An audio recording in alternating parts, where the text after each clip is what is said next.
اپنے مخالف کو، گالی دینے والے کو، زندگی کے کسی کونے میں برا کہنے والے کو معاف کرنا بڑا مشکل کام ہے۔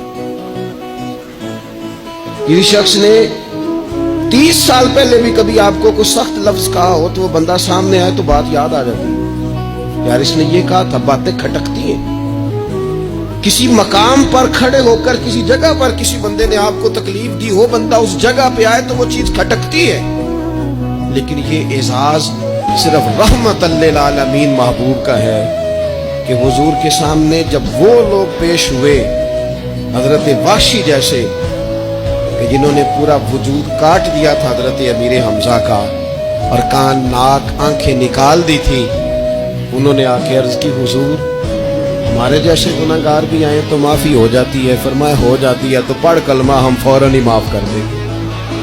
اور جو فتح مکہ کے موقع پر نبی پاک علیہ الصلوۃ والسلام نے فرمایا ہے نا، فتح مکہ کے موقع پر، وہ تو بات ہی بڑی انوکھی ہے۔ انہوں نے کہا تھا آپ ہم سے کیا سلوک کرنے والے ہیں؟ تو فرمایا سلوک کیا کرنا ہے؟ جو پیچھے ہو چکا ہے نا اس کا ذکر بھی نہیں کرنا، کتاب کے پچھلے صفحے پلٹنا ہی نہیں، یاد ماضی یہ عنوان چھیڑنا ہی نہیں، جو ہو گیا سو ہو گیا۔